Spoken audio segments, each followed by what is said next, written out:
publication over there, the Open Garden, as being Guilfoyled's champion. He admires Guilfoyled's plantings and his plants, and I look forward to a very interesting talk from William Martin today.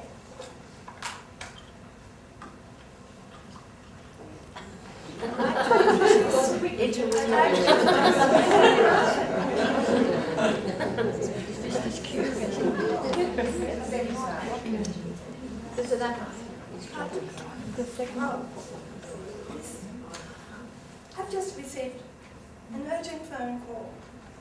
It's just been handed to us that William Martin is apologising for his inability to be here today.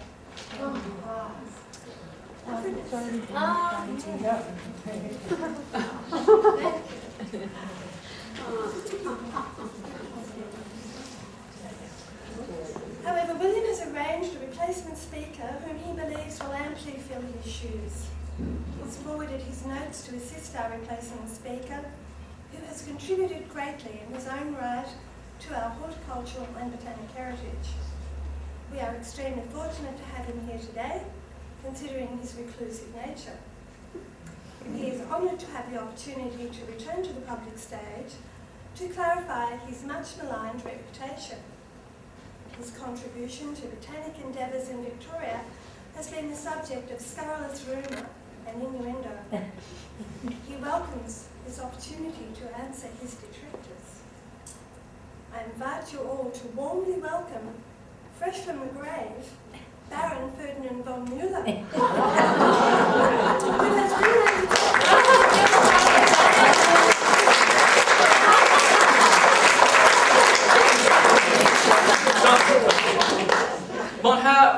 Mon Frau, I am deeply honoured to be given this opportunity to clarify my much maligned reputation.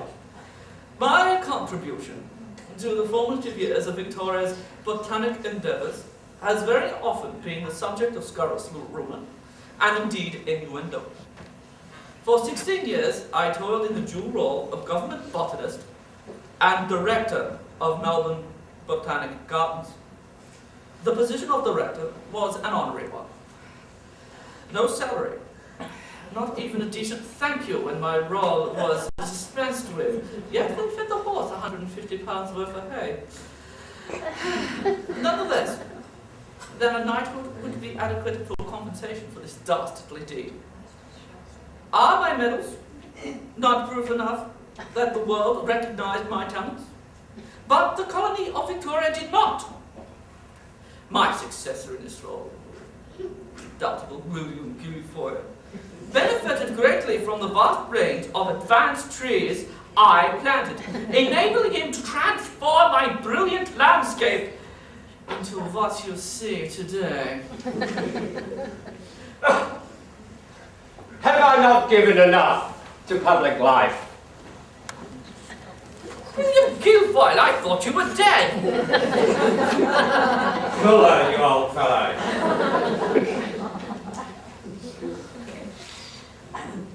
Thank you. Speak for yourself, Baron, on that score. Dead indeed. I passed away a contented man in 1912, as you well know. Rest at last, I thought. So tired, you know. Ever a modest man, I can only marvel at my achievements. A major project, Melbourne Botanic Gardens. Well, a masterpiece, to be sure. Added to that, every municipal council in provincial Victoria wanted a piece of the action. My nights were not my own. If Reid or Kyabram were not ruining my dinner parties, Warrnambool was. I crammed more Moreton bays into my life than ever I had hot dinners. I have patiently bitten my tongue for far too long. Late again, Guilfoyle. Allow me to do the hard yards, and you swanning for the mop-up, no doubt, after my glory again. And jolly nice to see you too, Baron.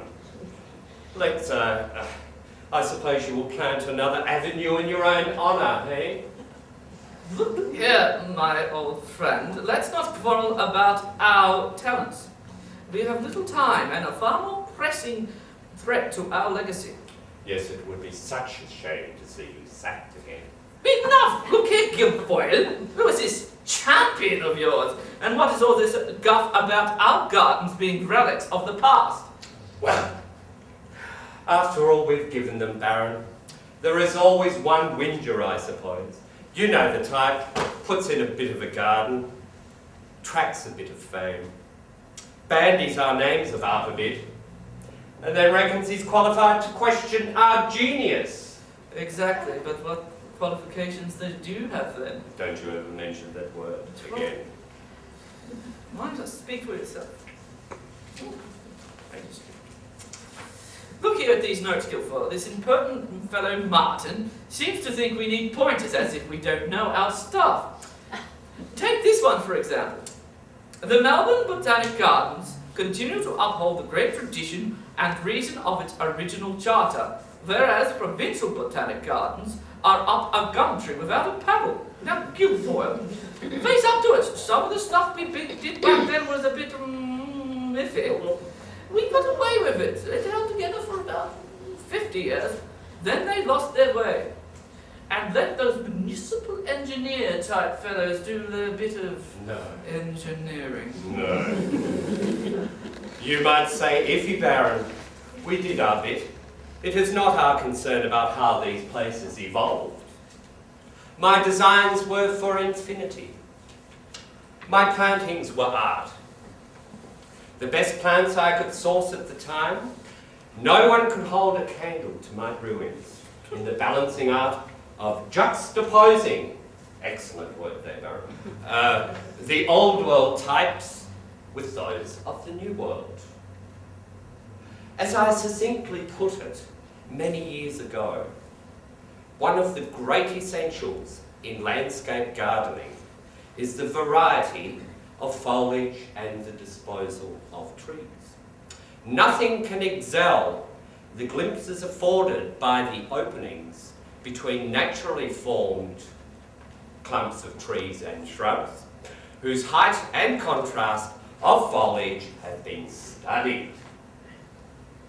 At every step, the visitor finds some new view, something fresh, lively and striking, especially when tastefully arranged.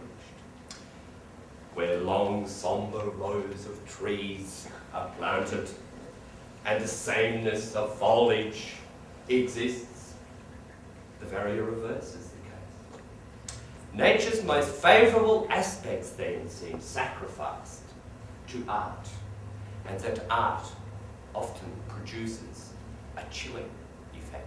Steady up, Guilfoyle. My trees were of supreme importance to all you did, but I am a bit worried about the dead and dying bits. Too many bats. They seem to have taken our not inconsiderable brilliance a bit too literally. Yeah. Well, Baron, you may well be a little bit right.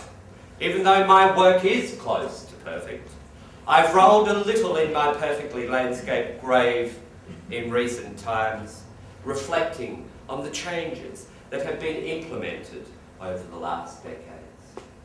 The last straw was when the garden contractors came in. Gone, indeed, are the days of the impassioned and sensitive gardener who tended my borders with due respect. Crikey, they poured the most absurd plants into my shrubberies. Some in their wisdom clogged up my careful and tasteful borders with the very worst of post-war suburban types. Shrubs, privet, and the like. Privet. For 40-odd years, my gardens bore the brunt of a peculiar combination of dual conservatism and a particular brand of progress. My goodness, Baron, we had progress in our time, but we sure kept it in check. You know, I should have everyone recite this passage before they enter any of my masterpieces. by and large, the restorer should avoid a too pedantic approach to period accuracy. What I should imagine to be the more important is scale and understanding of the original designer's intentions, an awareness of the continuity of timescale, and finally, a feeling for what has been called those minutely organised particulars which link art and science, the past and the present. Well, you know me, Gilly. I like a bit of order. Indeed you do. Order, Baron? Order? This is not about order. It is about excellence. About sympathy, harmony, symphonies, rhythm. Why, even Anthony Trollope had this to say about your efforts in Melbourne. A perfect paradise of science for those who are given to botany rather than to beauty. I'm told that the gardens and the gardener, the botany and the baron, rate very highly indeed in the estimation of those who have devoted themselves to the study of trees. And that Melbourne should consider herself to be rich in having such a man. But these gardens, though spacious, are not charming. And the lessons which they teach are out of the reach of 99 in every 100. The Baron has sacrificed beauty to science, and the charm of flowers to the production of scarce shrubs. Till the higher authorities have interfered. Let's get to the point here. This Martin fellow loaded a gun, then piped out. He did not pull the trigger. What was his theme? Provincial Botanic Gardens, relics of the past. What on earth do you think he's on about? Indeed. Well, that mob in Melbourne, they seem to have continued more or less in the philosophy of great botanic garden tradition.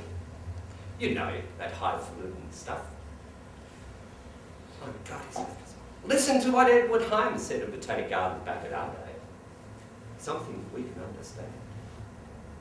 The emphasis in such gardens has necessarily been on botany, a science, rather than on gardening, an art.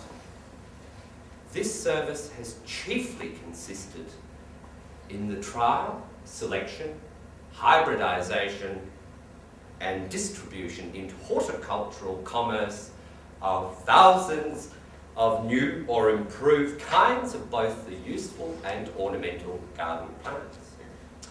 In one or two great botanical gardens, however, the lessons of garden designing have been taught too. I couldn't have said it better myself, you know, Baron. That's all right for you, Guilfoyle. You were given a clear guidelines for the role of gardens from the most amateur board of inquiry who pulled the rug out from under my feet.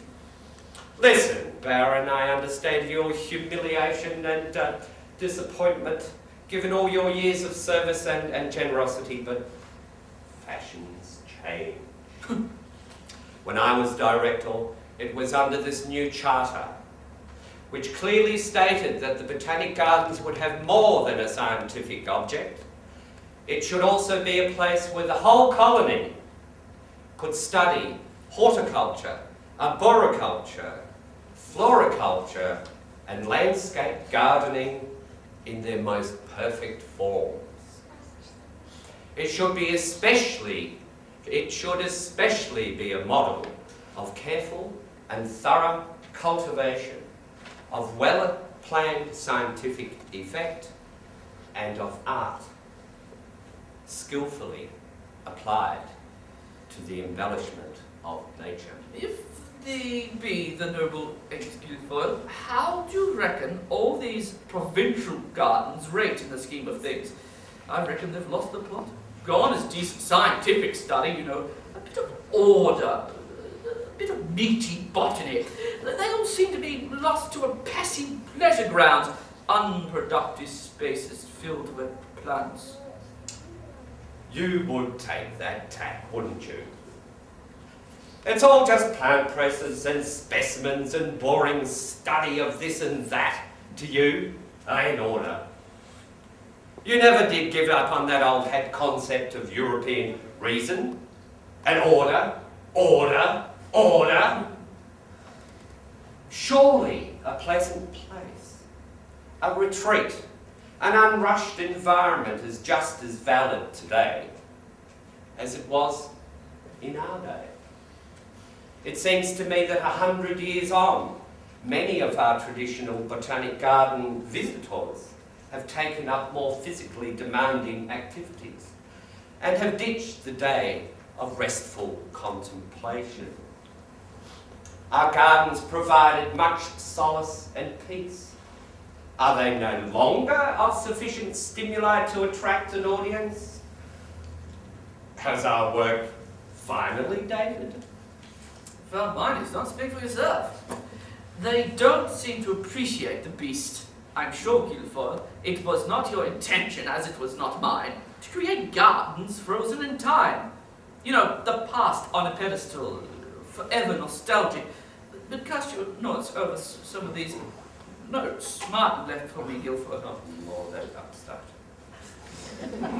Oh, I see. Yes, yes, style written here. This is more my field than yours, isn't it? Yeah. What else does he say? One school of thought is that a particular style of gardening of a period should be maintained without alteration as part of a national heritage. However, botanic gardens were not conceived as museums. The art of horticulture, the science of botany, and the needs of the people who use the gardens change.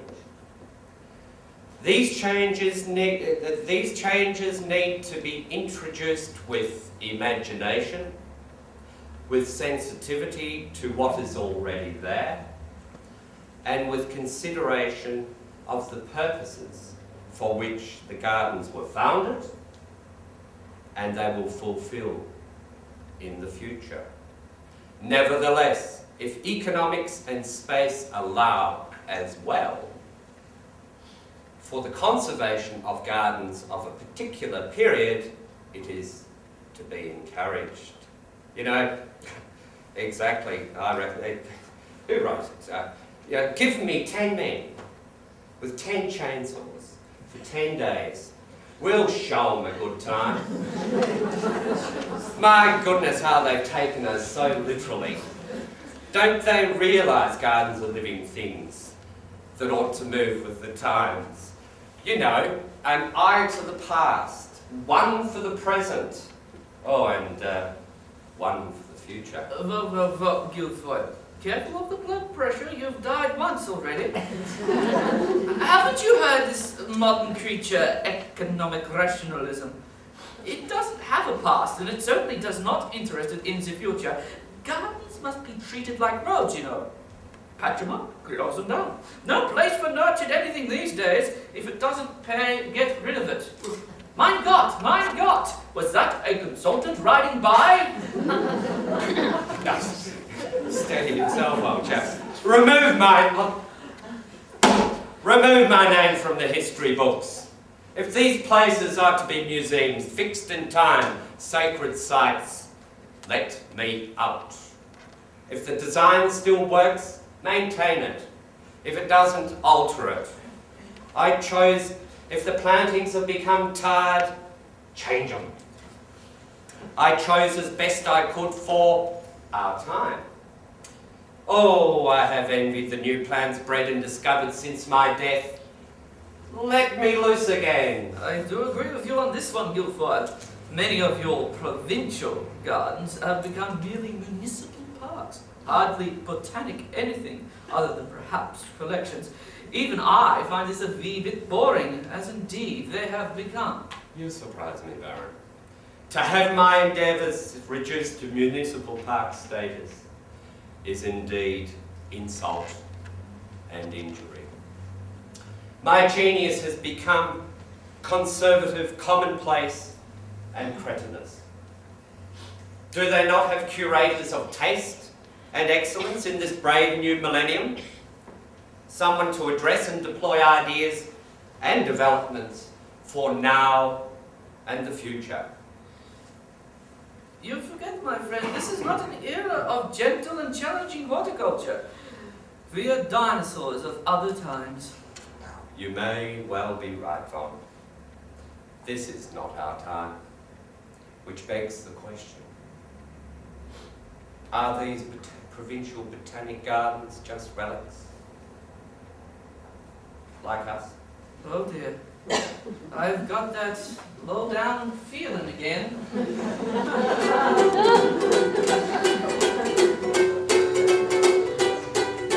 Everybody's lonesome for somebody else, but nobody's lonesome for me. Everybody's thinking about somebody else, but nobody thinks about me.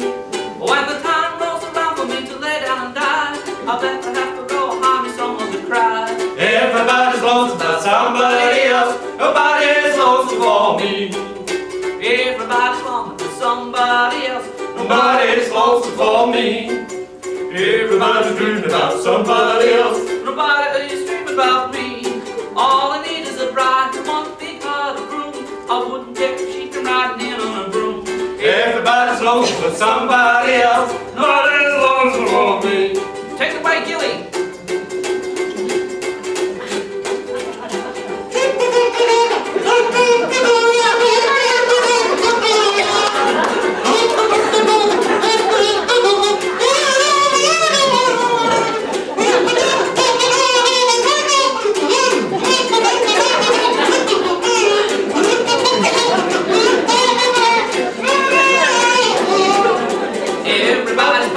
Somebody else, but nobody's lonesome for me.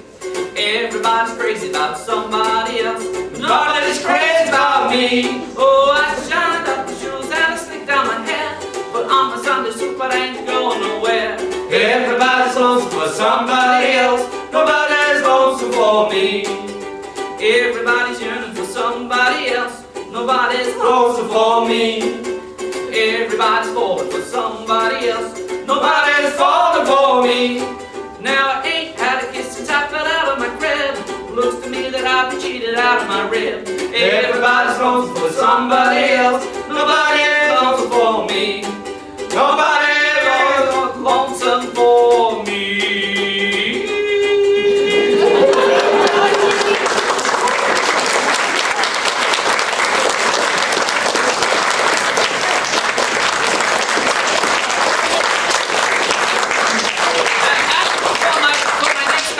This is a little song that reminds me of a youth in the Black Forest. Thank you very much.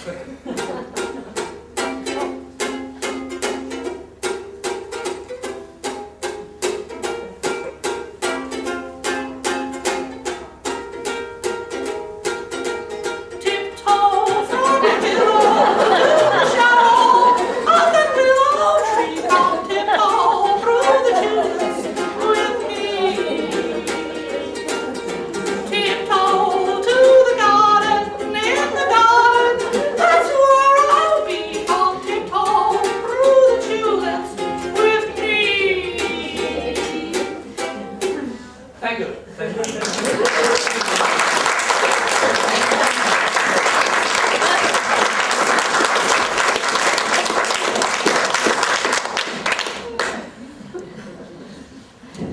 Thank you, Baron.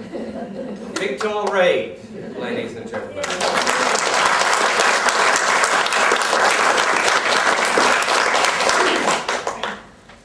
My name, I believe, is William Martin. I'm here.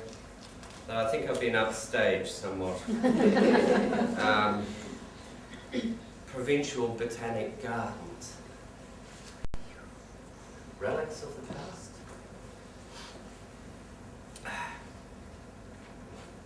Those old fellows seem to cover quite a bit of the ins and outs of this particular subject. Well, I noticed a couple, I'm sure you might